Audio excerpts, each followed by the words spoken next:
When Tom Baker plays the Fourth Doctor, he really wasn't acting, he was just reading his lines. He was just being Tom Baker, which I really do think he pulls it off. What can I do to entertain you till my friend the Brigadier arrives, eh? A little song, little dance, perhaps? Because it made the Doctor look so alien, like he's so not from Earth. Am I really? Yes, your mind is beginning to work. It's entirely due to my influence, of course, you mustn't take any credit. Now, what's missing? And he really does have a lot of brilliant lines and a lot of brilliant moments. Never stop being funny.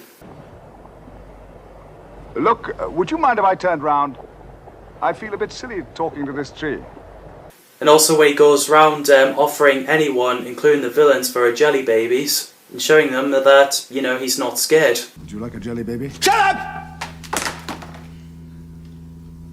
Well, simple enough, thank you would have been sufficient. He acts so funny and rebellious.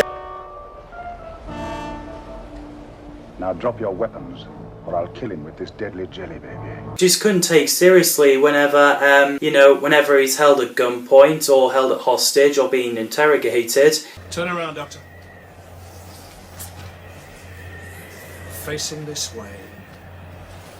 And he really pulls off where at times he talks to himself. I think what is the most iconic thing about the Fourth Doctor is his long multicoloured scarf. Yes, I could see that the moment you didn't ask me to have it. Well, I will have a drink now you come to mention it. Yes, do come in, everybody. The fact that it touches the floor and you'd be wondering, does he ever trip over? You're standing on my scarf. I'm terribly sorry.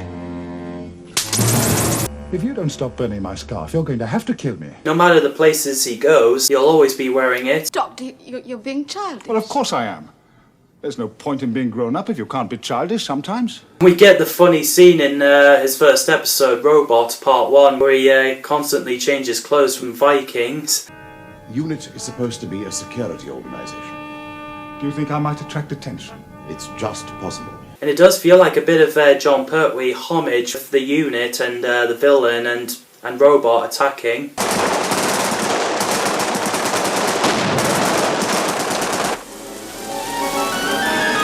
But then in the end, it proves that the Doctor doesn't want to stay on Earth any longer. I'm a Time Lord. Oh, I know you're a Time Lord. You don't understand the implications. I'm not a human being. I walk in eternity. And he wants to go back out there and travel again. That time I found something better to do than run round after the Brigadier. Oh, come on, if you're tired of being unit scientific advisor, you can always resign. Sarah Jane Smith is a journalist, the Doctor's best friend, particularly the Fourth Doctor. Halt! Or I'll fire! Just act natural.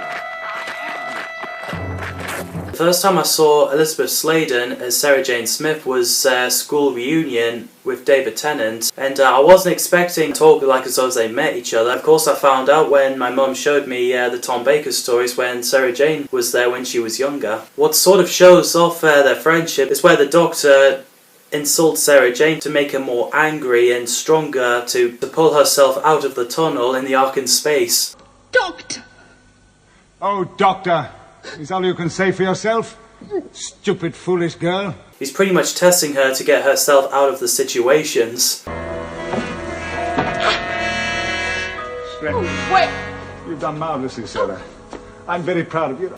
So throughout Tom's first 3 seasons, apart from Robot, where Philip Hinchcliffe comes along as a producer, he's known to make the seasons more gothic and horror.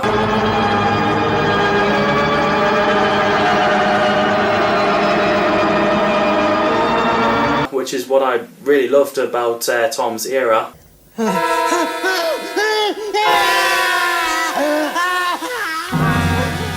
You've got like The Ark in Space, which is one of the most popular story. Keep back! Don't touch me! No. Keep back, I said! Having a human infected by a creature called the Wirren. Aim lower!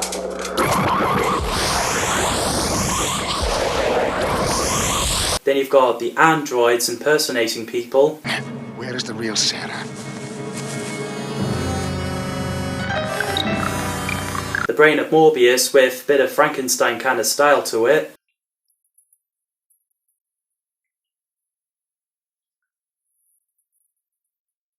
The talking brain looks so scary and pretty cool.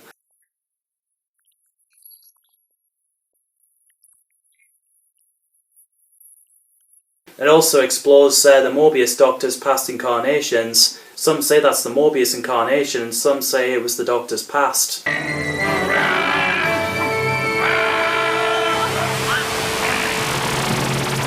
Then there's the Seeds of Doom with a terrifying humanoid plant known as the Crinoids.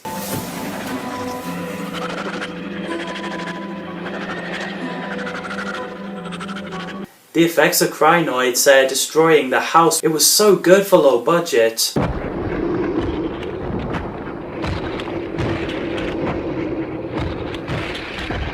Then you've got the brutal, possessed Vok robot. Kill the humans. And he wanted to find out who's the traitor in that spaceship. Here are your further orders, 7. Then you've got Talons of the Weng Chiang with pretty grim Victorian London.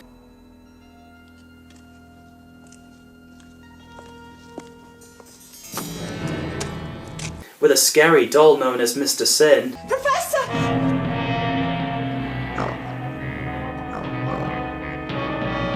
And what's more scarier in that story was the giant rat in the sewers.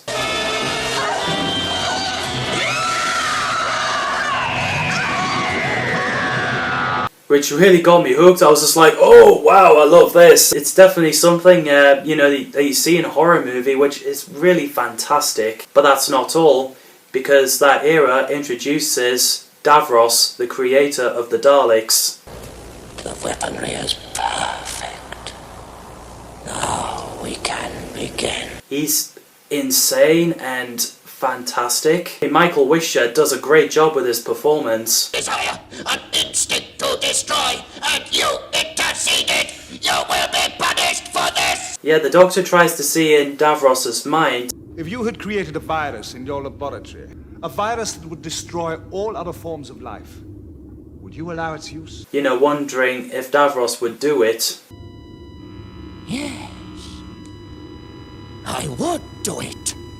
Would risk a lot of lives because of his creations. And through the Daleks, I shall have that power! One of the greatest moments of the Fourth Doctor is where he was carrying their 2 cables. Just touch these 2 strands together, and the Daleks are finished.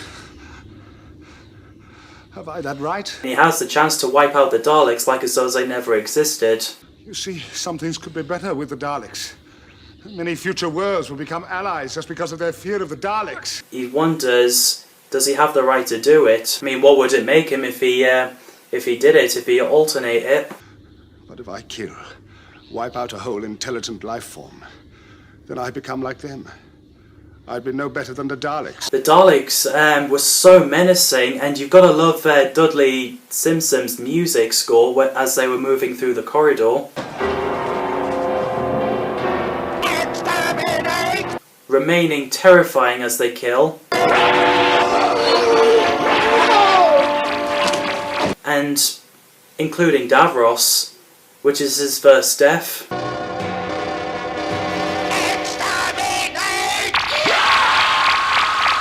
Which I think is pretty messed up that you killed by your own creation. This is only the beginning.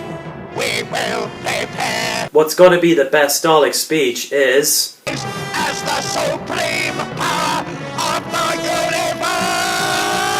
As they explaining what their plans are. They're so terrifying.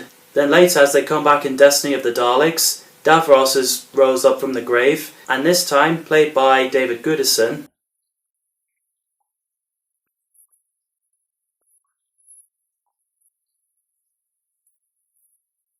It was a great cliffhanger where a lot of Daleks came out of nowhere and constantly shouting Romana, "Do not move." Do not move! Do not move! Do not move! Do not move! At the time, the Daleks don't fly, they don't hover, and the Doctor was just like mocking Daleks. If you're supposed to be the superior race of the universe, why don't you try climbing after us? Bye-bye! You know, if they're supposed to be superior, why don't they not just try and, you know, climb or fly up to get after him? It also focuses on the robot army known as Mavellans, who are planning to take down Dalek.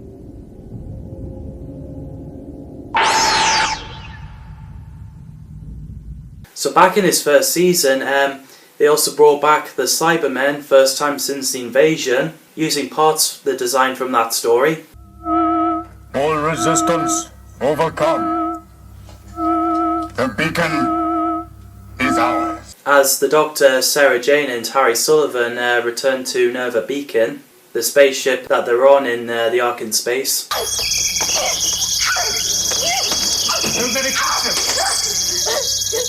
And you've got the monsters known as Zygons. They're intimidating. They are shape-shifting form.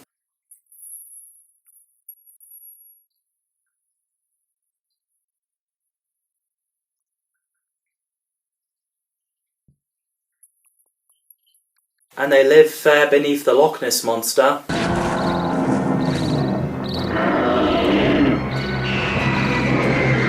And I thought they are amazing design.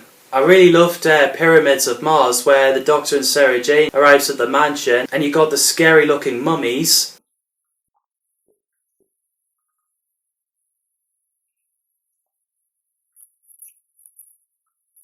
And Professor Scarman, who's, well, not Professor Scarman anymore, and the Doctor encounters the Sutek. I am Sutek the Destroyer.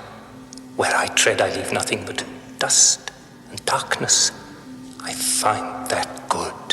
And during that story, the Doctor and Sarah Jane are the only survivors. The scene where Sarah Jane left the Doctor... Till we meet again, Sarah.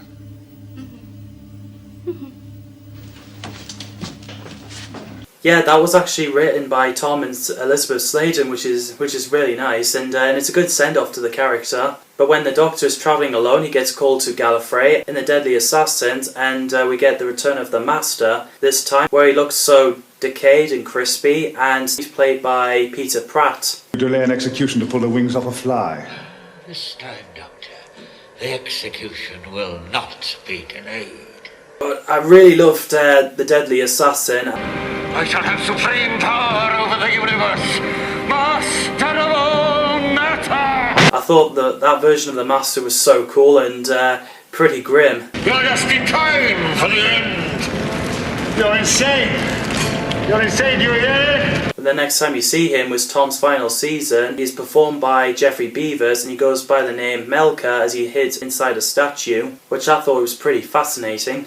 I shall enjoy full mobility once again. Leela is a really cool companion, where she wears like a leather skin. Don't be afraid. I won't hurt you. The evil one. Well, nobody's perfect, but that's overstating it a little. She's from the tribe of the cavemen Savage, and she would kill to protect the Doctor. Come out of there. And she doesn't understand a lot of things, so the Doctor is having to teach her. Which box is larger? That one. If you could keep that exactly that distance away and have it here, the large one would fit inside a small one. I also love the bit in the Talons of Weng Chiang, the scene where Leela was just grabbing a chicken and then just eating it.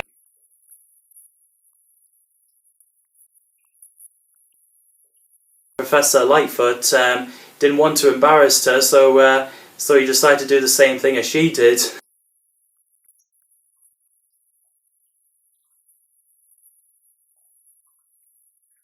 But then when Hinchcliffe left and Graham Williams took over as producer for the next 3 seasons, this is where K9, the robot dog, voiced by John Leeson, came along.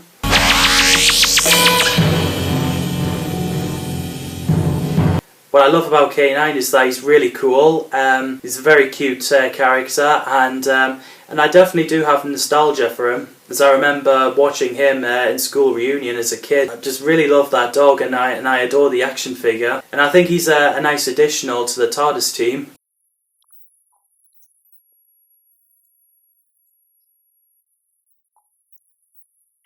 In a way, it feels like a family, whereas the TARDIS is like a house, and the Doctor and K9 is just like a family.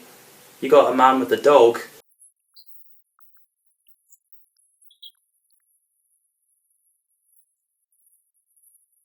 And ironically, Star Wars came around at that time. When the Centaurans reappear, it was like very intense cliffhanger.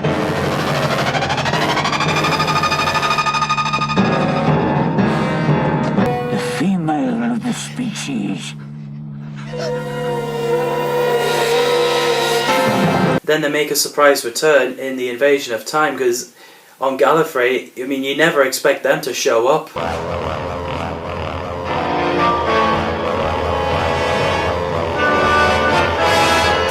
And that's the story where you see the centre of the TARDIS,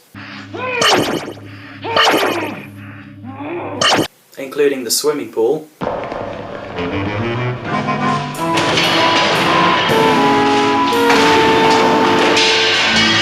Then after, when Leela left, you get the next season known as The Key to Time. Well, this thing makes me feel in such a way. I'd be very worried if I felt like that about somebody else feeling like this about that. Do you understand? Yes. What do you understand? That the sooner we hand this over to the White Guardian, the better. Where the Doctor sees the White Guardian, and he has to collect all 6 fragments of the cube.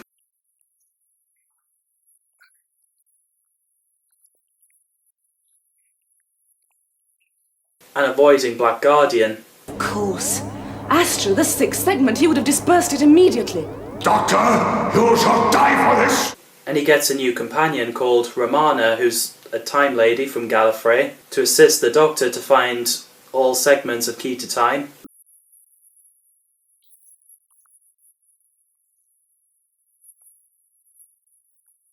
I think my favourite story from the season was probably the Pirate Planet.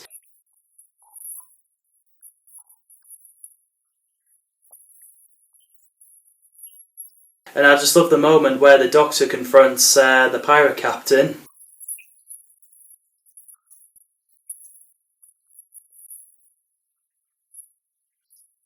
The White Guardian is the guardian of light and time, and the Black Guardian is the guardian of the darkness and chaos, the evil one. And I think they're both very fascinating characters. And my favourite 4th Doctor story will have to go City of Death. Then we're going to lunch. I know a little place that has a wonderful bouillabaisse. Do you like bouillabaisse? Bouillabaisse, yum yum.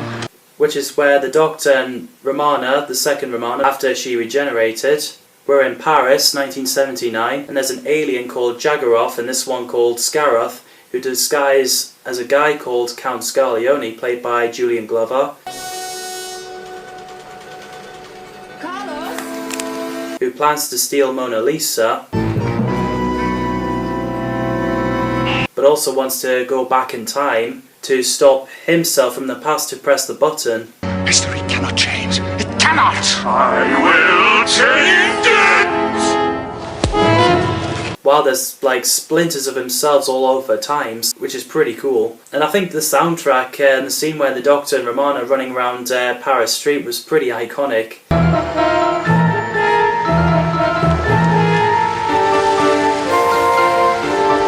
And I like to believe that it's the 4th Doctor's theme from the Graham Williams era.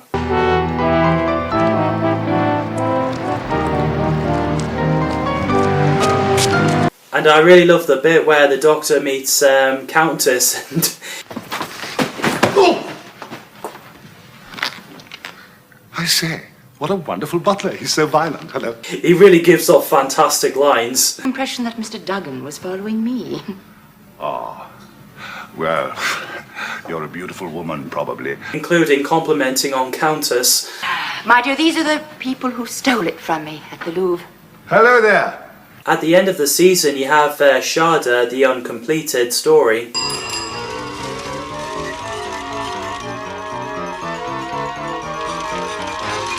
The story that they didn't get to finish.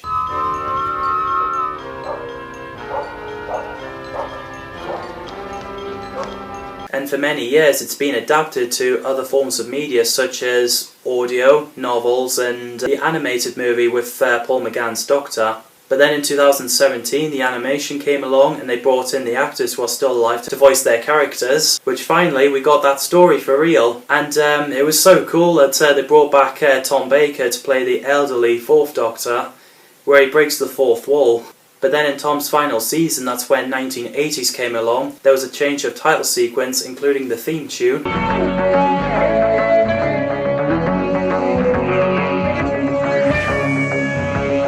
You've also got the E-Space trilogy where the Doctor, Romana and K9 are trapped in E-Space. No vocabulary available.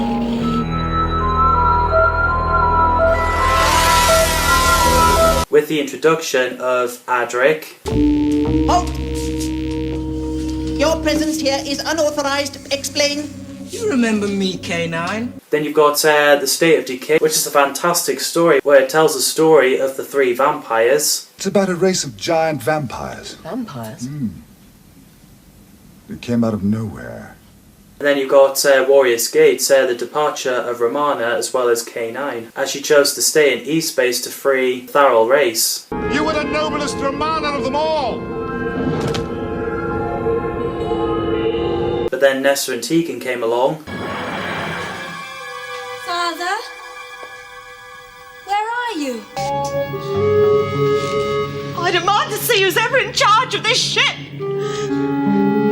So in Logopolis, during the Fourth Doctor's regeneration scene, you get like the flashbacks of his past companions and monsters, which represents people's childhood, and the Fourth Doctor's era, which I really loved. It's the end. But the moment has been prepared for. Really sad to see him go. He was the Doctor all the time.